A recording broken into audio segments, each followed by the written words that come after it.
Oh, look, when they open it, right? There's the one you took a picture of, there's a jet there. Yep, that you can tell. Okay, that's cool.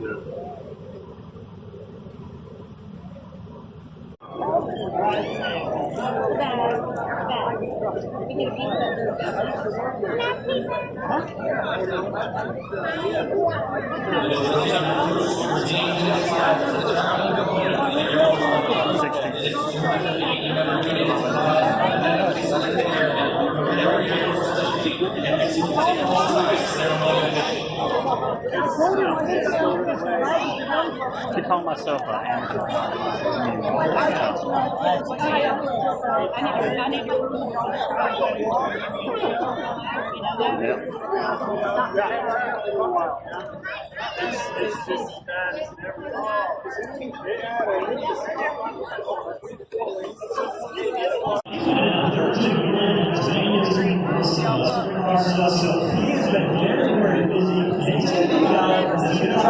First game sort victory here tonight. From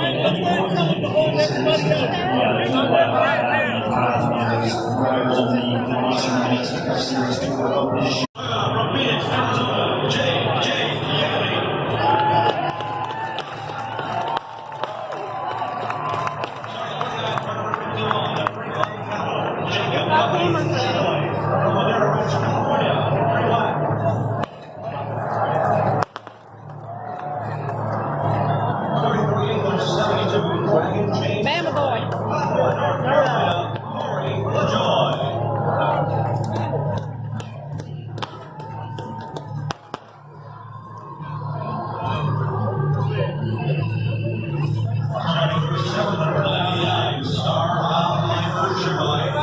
Make sure you get a picture of the black junior. The Ray Black Junior. Which one is it? Second truck? Or he's up there with JJ.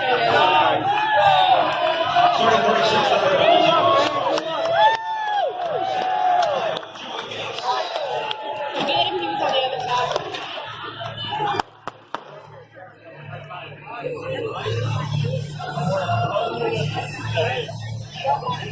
Starting 35th, number 96, Lorco, Castro, Spectrum, Regan, Twilight, from St. Thomas, Ontario, Canada, DJ Hanson.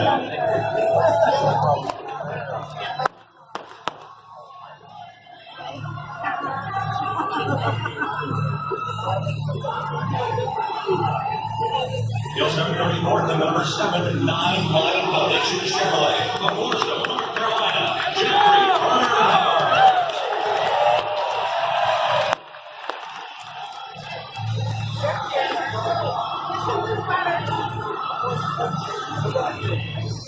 Starting 33rd, number 15, Maddie Beach Bar Restaurants Chevrolet from Alva, Florida, Ross Chastain.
are coming to the green flag.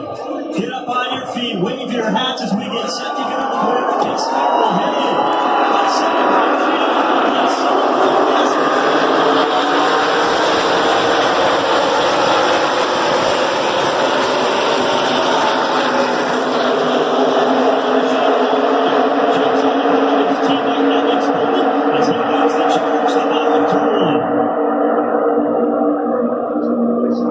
Second, Brad Keselowski to the inside of the racetrack with a ton of drafting help from Kevin Harvick. He fights his way to the inside of Alex Bowman. All back on that for third. Now it is a two-car breakaway up front. Both Chase Elliott and Brad Keselowski are huddled up at the bottom of the racetrack. That battle for third includes Kevin Harvick to the inside of Alex Bowman. Here's Harvick going along the inside lane. He bubbles up along to take third. Ryan Newman lines up behind him. Alex Bowman in the slow lane from the outside. Helicopter out of complete lap number one. All four and back to the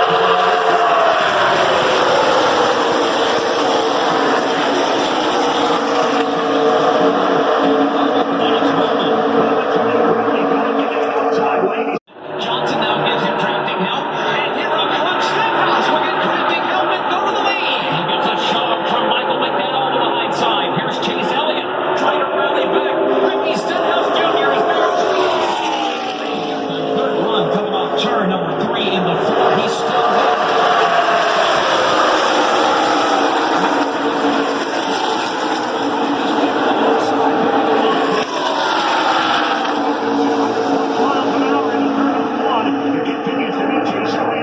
Ricky Stenhouse topside, and Alex Bowman on the inside of the second row. Topside giving him the braces, Michael McDowell. They are packed up now for the lead. Stepping out into 3-wide formation at the front of the field. Fender out in front for Kelly and Fender. Stenhouse back to the top. Stenhouse in that two-tone blue Ford continues to work the middle lanes and backing into turn number 4. Trying to find a way to deal with Chase Elliott. 200-mile-an-hour pace limit.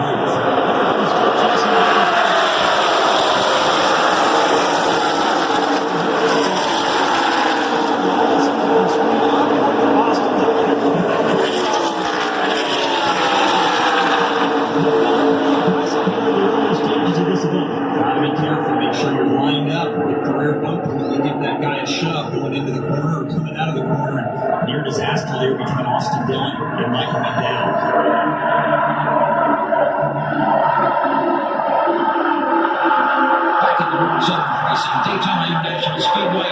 It's still a beautiful story unfolding here at the front of the field. Ricky Stenhouse Jr. and Michael McDowell, they lead the field.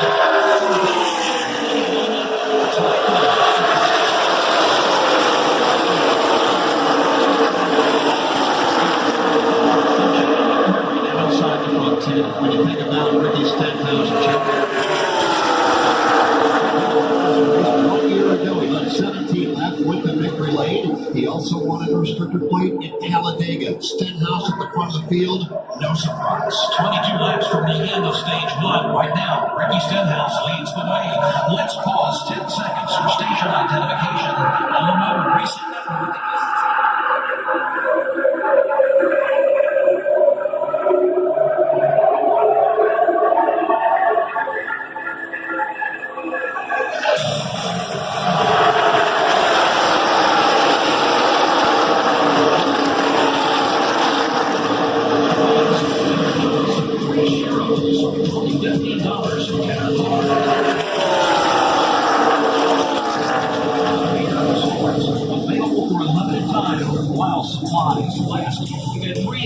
Among 2 different drivers just getting underway at lap 19 of 160. And Ricky Stenhouse Jr. is the leader. Still Michael McDowell, Austin Dillon, Ryan Blaney, and Ty Dillon in front 5. This is race update presented by Buffalo Wild Wings. Running 20 laps complete when they come back across the line, and that will happen about right now because the field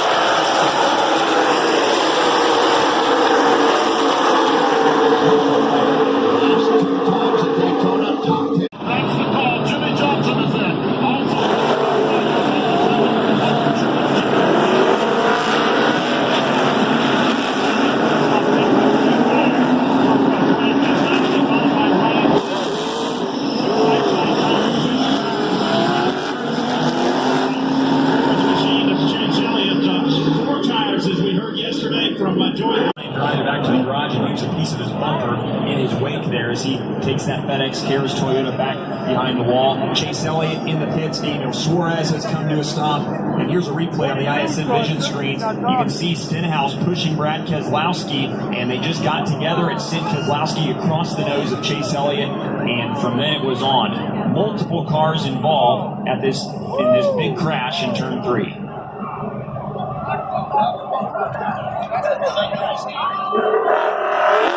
A multi-car crash here at Daytona on lap number 54 as they were charging into turn 3 in front of you, Mike Bagley. Yeah, it all started, Joe, when William Byron, the race leader, came across the nose of Brad Keselowski. He was trying to keep the lead, but Keselowski had a huge run, and he was getting a big boost from Ricky Stenhouse Jr. Contact was made behind Byron. It threw Keselowski up and into Kurt Busch, both those drivers into the outside wall, and then the majority of the balance of those involved just had nowhere to go. Showers of sparks, cars spinning and crashing, and at least a dozen plus collected over here in 3. And that crash continued over. Rocking into the front is Kevin Harvick. If you remember.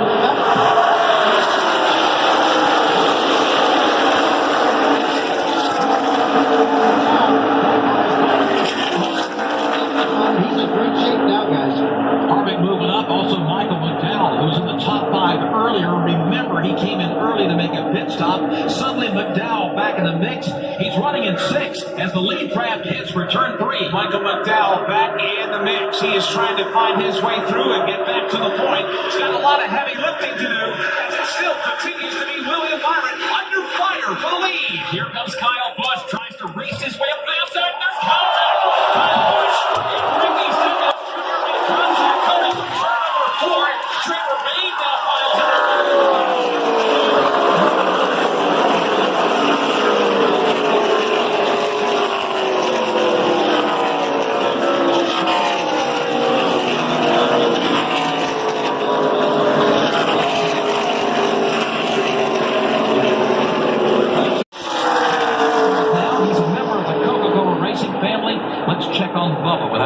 After a strong second-place finish in February here in the Daytona 500, Bubba Wallace got swept up in that big first crash going off into turn number 3 just a bit ago. Got some damage to the nose, got some damage down the side of the United States Air Force Chevrolet Camaro. They got that all patched up the best they possibly can, and obviously the car's got good speed in it. So Team Livingston for the team sitting here planning and plotting out.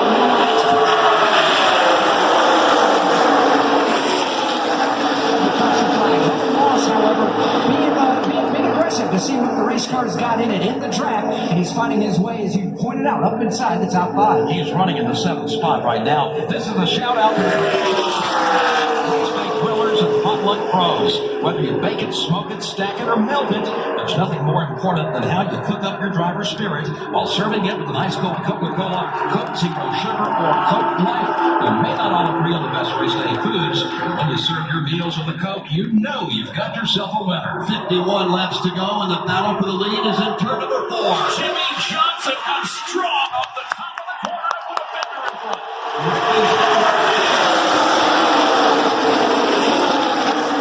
Top 3 battling for the lead just a couple laps ago and spun there off the back into the back straightaway. So Eric Almirola awarded the free pass. He's back on the lead lap, and just another contender now for the battle for the lead once we go back green. Well, race fans, we've been talking about the 50-50 drawing all night tonight. And before we hand out the hardware to the driver who wins the Coke Zero Sugar 400, it's time to go ahead and figure out who our winner is in the 50-50. So go ahead and check your 50-50 drawing tickets for this weekend's jackpot. The jackpot is at $52,366. Caution flag out with 11 laps remaining, and Ricky Stenhouse involved in his second incident here tonight as he goes down the ball field across that Daytona logo and trying to lift that car back out onto the racetrack and onto pit lane. A lot of headlines here tonight. Winning stage 1 and stage 2. He will not win the race. That tire that Rusty Wallace was talking about finally went down. He spun coming off turn number 4 and through the tri-oval, and now Ricky is on pit lane. I think I shouldn't call him out too quick. He's there, Steve Post. How was the damage on that car? Well, a lot of damage. He's had damage on the right left front all along, but the left rear is kind of blown off. In fact, the fender is still attached, but you can just see the guy's not having to put any effort on moving it. You know, just a light tap with the mallet just makes it flop 6 or 8 inches along the way. So they're going to re-rack them, so they're going to have to run 2.5 miles, Joe, to make it official if we get them together. The pace car coming off turn number 4, lights out, getting ready to go back under the green flag here at Daytona. Ford and Toyota up front. Kevin Harvick and Martin Truex Jr. both with drafting partners right behind them.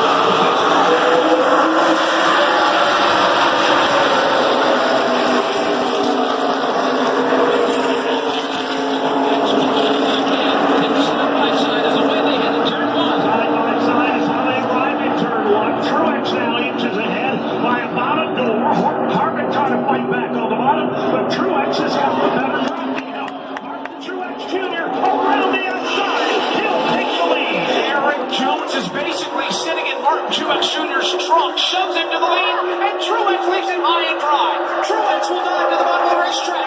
He'll grab the lead, but here comes Jones back to 3.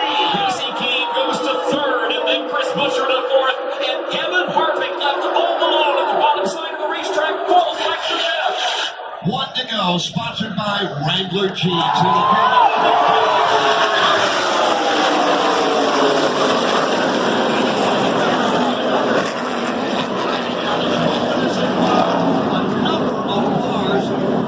And I do not see, Joe, unofficial, I do not see the white flag flying at the start-finish line. I saw the caution. It flies here, and that would be the 10th one of the night. No indication of a white flag being displayed. Watching the flag stands, they were clearly a little bit early getting to the start-finish line, had just entered the tri-oval when that big crash broke out. Jimmy Johnson was in it. He got some of the crash action. Also, we see Trevor Bayne sitting on the inside of the racetrack. Another big multi-car crash at Daytona.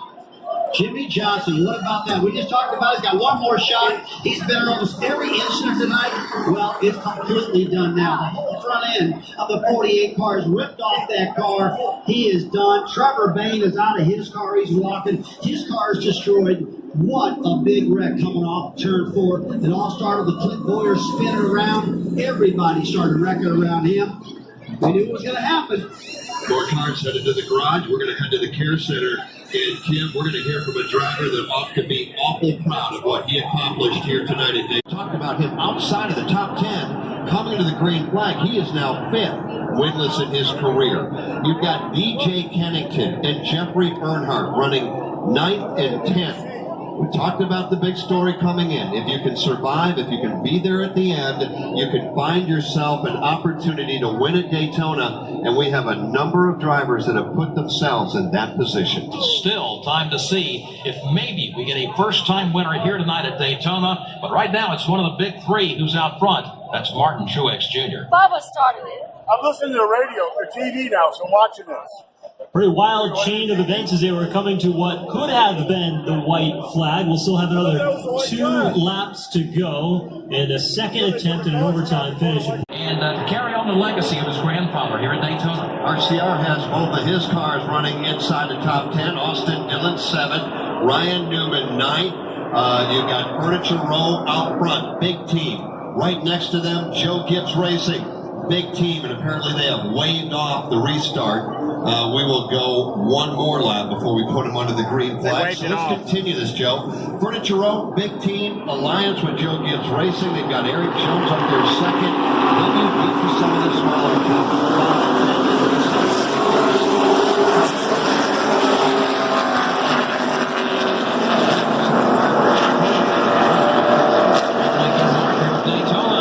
This is the opportunity. Rusty Wallace, you always use that term when we come here into Talladega Superspeedway because of the great equalizer, the draft on these superspeedways. Well, I always believe that. Every time I come to Daytona or Talladega, this draft does so much.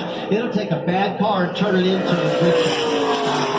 We've seen all night long so far. We've seen some great great runs out of guys that weren't so fortunate the teams maybe in the past, but they're getting it done now. Hey, one thing I'm looking at, guys, the last restart, we saw the bottom lane pretty well get bogged up. Kevin Harvick was down there. Martin Truex has chose that bottom lane, so I got my eye on that and see what's going to happen there, because Erik Jones is up top. He's got a pretty good pusher. Chris Buescher behind him. They got Casey Kane down there in the bottom behind Martin now. I don't know what's going to happen, but last time that bottom lane didn't go. And inside row number 3 for the restart, starting 5th, Go Fast Racing. And the driver, Matt DiBenedetto, out of Grass Valley, California. So a number of drivers, big and small, ready to settle it here in Daytona. Again, this will be overtime number 2, and they must complete this lap and take the white flag, or we're going to re-rack them and do it all over again. Joe, row 1, Truex and Erik Jones.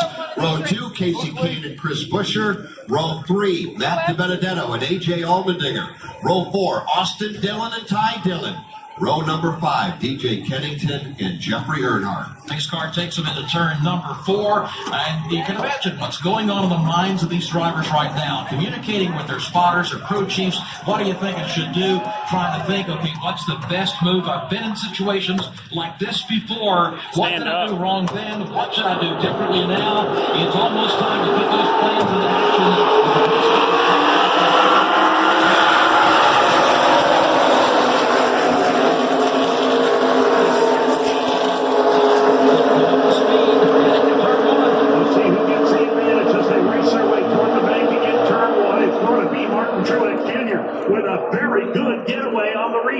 Maybe too much so if they can reload and get a run. And that's what Casey Kane is doing right now. He gets a big run. He goes to the outside. Casey Kane to the lead right now. Casey Kane to the lead on the back straightaway. Truex though rallies back to the inside. Side by side for the lead. Timeline on the outside. Here comes Erik Jones. Erik Jones comes rushing back into corner number 3. He's alongside of Truex. Door to door from the top spot at Daytona, headed toward the white flag. To go, sponsored by Wrangler Jeans. Here they come, racing back.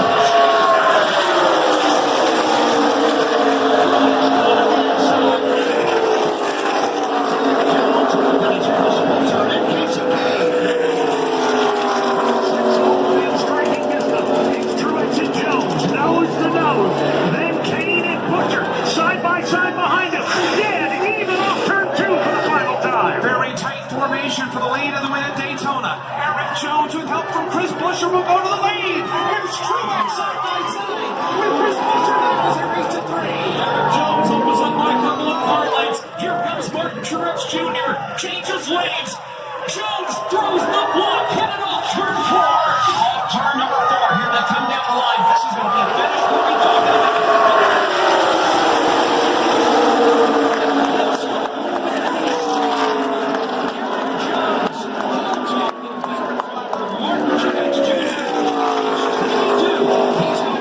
Is a group of service members from the USS Maryland.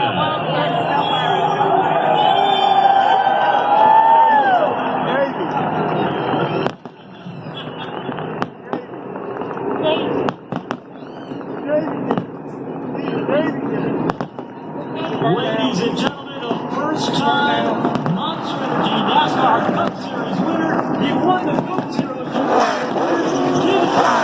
Erik Jones.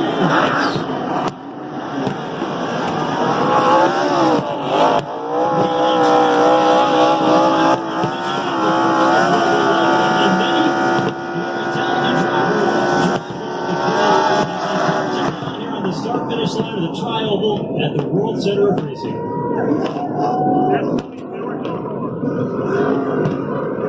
And that restart is what it came down to. Got a great shove there from Casey Kane.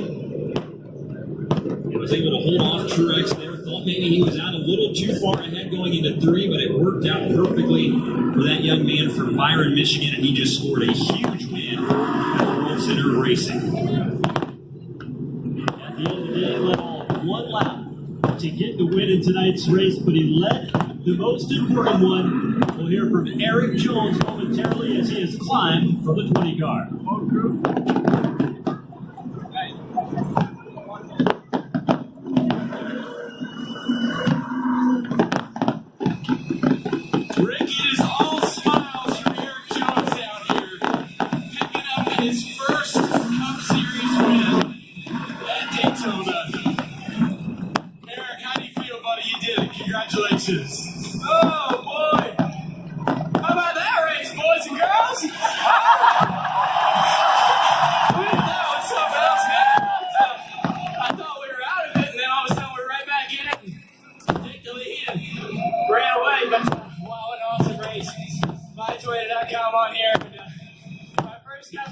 first win at Daytona, my first Super Speedway win. What an awesome day, man. I'm out of breath. Too much smoke in the car from that burnout. I can barely breathe, but what an awesome finish. Eric, the years of hard work, you came down, you got that charter flag, all these fans on their feet. What do you want to say to them? Thank you. Thank you so much. It was a lot of hard work to be here, man. I was thinking about my mom and dad right after the checkers. My mom stayed home from this one. She's going to miss my first cup win, so hi, Mom. And my dad, man, he would have been so proud of the work we did to get here. It's just an awesome day for us. Congratulations, buddy. Thank you. That's Erik Jones, your first time winner tonight, Rick. That is awesome. Love the emotion, first time winner. And what a show it was. From start to finish, great racing here all night long. And always great to see a young gun in victory lane. No doubt about it. Fifth place, Chris Buescher, Steve Post. Another driver for JTG Dory Racing up here, AJ Allmendinger, top 5 finish. AJ, wanted and wounded race car, but describe your run here tonight and the accomplishment coming out here with the top 5. Thank you. It was a destruction derby out there instead of a cup race, but first of all, congrats to Eric and that whole team. Pretty cool to, I know what it's like to get that first win, so he well deserves it, so congrats to him. But yeah, see it from the left side of the car here. It's like sometimes he was coming fast. The gap was pretty big. He was coming fast. I didn't do a good job of stopping him. Casey Kane, however, comes home in the 4th spot. Steve Post. Martin Truex Jr. down here talking with Cole Burness, crew chief on it after a second place run down here. Daytona's been a struggle for Martin Truex Jr. So second place run for you, Martin. Walk us through the last few laps. What was going on the last few laps of your run there? Yeah, just trying to figure out how to get the lead and hold it. I got a good jump and restart in 95, gave us a good shove, and then I got broke away a little bit, and he got a little bit of a run. When him and the 20 got single filed up out there, and he got a big run getting into one and through the center. I just didn't block him good enough in the middle of 1 and 2. He got to my regular quarter just barely, and just slowed me down off of 2, and then the race was on from there. So just missed that block a little bit, and just got to get better at my mirror driving. I've never really been good at that, and unfortunately that's part of this racing here. But really proud to get to the end, and I don't think I finished this race in about 8 years until tonight. So feels good to finally get a good finish here, and have a little bit of luck on our side to get to the end. So we had a race strategy to stay out of trouble, and we had a really fast race car. I need to thank my team and my guys enough for that, and just wish I could have done a little better job with it there at the end. Martin Truex Jr., second here tonight. Now let's go to Gatorade Victory Lane. And Erik Jones down here congratulating every one of his team members. Erik, let's start. Take us through those last couple laps and what it took to get you to the lead in here in Victory Lane. Well, we got in a really good position there before the overtime finish, getting up to second behind Martin. I thought we were going to have a good shot to make a move on Martin at the end, but it turned out to be kind of our silver lining getting that restarted. We got a really good push from the 37 there. Thank you to Chris Buescher for sticking with me and pushing me. Huge run on the 95. Once we got out front, it was kind of clean sail. Nobody could really see me run, and we were able to just defend and hold them off. So awesome day. It wasn't an incident-free day. We talked to Chris Gale during the red flag. You guys had to battle back. Take us through that part, what it took to get back on the lead lap. Well, it wasn't incident-free. We had stayed out of trouble in the first big wreck, and then the 24 just picked us there in the right rear at the end of that second wreck. We had to repair quite a bit of damage. Luckily, the 20 guys did a great job getting it fixed up. And there was quite a bit of damage, more than I thought, but it was enough to get this thing out and get a good run and get to Victory Lane. You've been doing this a long time, from Byron, Michigan, to the Snowball Derby, up through the ranks, to Daytona, the Monster Energy NASCAR Cup Series, Victory Lane. Does the reality match the dream you had so many years ago? Oh, it does for sure, man. It's there's not much that's felt better than this one. And going out there. Bubba Wallace coming, giving him congratulations, congratulating him on his first win. But yeah, man, I mean, it's a young years of hard work, I thought about my mom and my dad right away after the finish, and my mom skipped this one. She isn't a big fan of the Super Speedway race. It makes her a little nervous, so I wish she could be here, but and my dad, all the hard work he put in, I wish he could be here to see this one too. So just an awesome day and an awesome moment, and one I'll never forget. Well, there's no doubt he's watching. Congratulations on the first of what we know will be many. Thank you. Appreciate it. Erik Jones, for the first time, the first of many in the Monster Energy NASCAR Cup Series, is in victory lane. Hey guys, thank you so much for watching my vlog. And tomorrow I will be doing a video when I get home. I'll be doing a video when I get home, so make sure you guys check that out when it's uploaded.